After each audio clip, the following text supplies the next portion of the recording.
Emirati, Israeli and Saudi officials separately suggested a diplomatic deal to Donald Trump where Russia would curb Iranian influence in Syria in exchange for lifting Ukraine-related sanctions, The New Yorker magazine reported on Tuesday, citing current and former U.S. officials.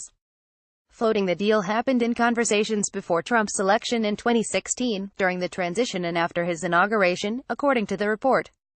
They may be of interest to Special Counsel Robert Mueller, who is investigating foreign influence on U.S. elections and possible collusion between the Trump campaign and Russia. The UAE's powerful Crown Prince Mohammed bin Zayed made the suggestion before the elections to a longtime American interlocutor, the magazine reported. Between the election and Trump's inauguration, Israel's ambassador to the U.S. Ron Dermer also proposed that the new administration work closely with Moscow to persuade Russian President Vladimir Putin to push the Iranians to leave Syria, according to the report. Israel has made Iranian military presence in Syria a top priority in its bilateral talks with Russia. Our position on Syria is clear, Israeli Prime Minister Benjamin Netanyahu said in May.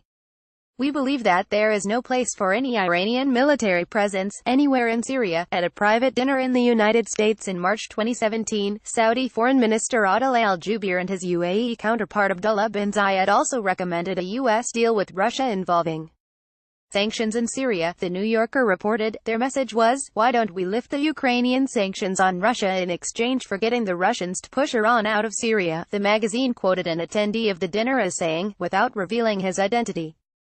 The UAE's contacts with the Trump campaign have become a target of Mueller's investigation. In January 2017, Trump confidant Erik Prince met with the CEO of the Russian direct investment fund Kirill Dmitriev, who is close to Putin, at the Seychelles Islands.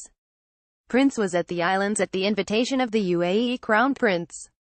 Leaked emails obtained by me revealed earlier this month that Trump's closest advisors were willing to exchange inside information about U.S. government appointments with Yusuf al-Otaiba, the Emirati ambassador to Washington. Correspondence between Otaiba and Tom Barrack, a long-standing friend of Trump and a billionaire fundraiser, revealed that Barrack offered to bring Trump, then a candidate, to meet the Emirati ambassador for coffee in April 2016. It also showed how the Republican platform for 2016 was altered to remove a call for the publication of 28 pages of allegedly incriminating documents from the 9/11 inquiry, and how Otaiba sought information about top appointments from Barrack while Trump was president-elect. The pages were eventually published days before the GOP platform was released.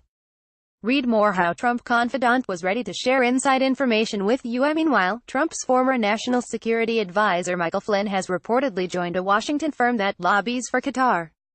Flynn was forced out of the administration in February 2017 for failing to disclose that he discussed sanctions in a phone conversation with Russia's ambassador to the U.S. while Barack Obama was still president. Last year, the UAE and Saudi Arabia imposed sanctions on Qatar, accusing it of financing militants and being close to Iran, accusations that Doha denies. Both Qatar and the Saudi-led bloc are vying for influence in Washington. Flynn, who pleaded guilty to lying to the FBI and is said to be cooperating with the Mueller investigation, had done lobbying work for Turkey before the 2016 elections. He will now be Director of Global Strategy at Stonington Global LLC, which lobbies for Doha. The general's uniquely American story and his commitment to national security, freedom and counterterrorism are an inspiration to millions of Americans, and we are excited to work with him to promote these values around the world, said company founder Nick Musin. However, the ex-general denied that he joined the company, calling the statement a misunderstanding.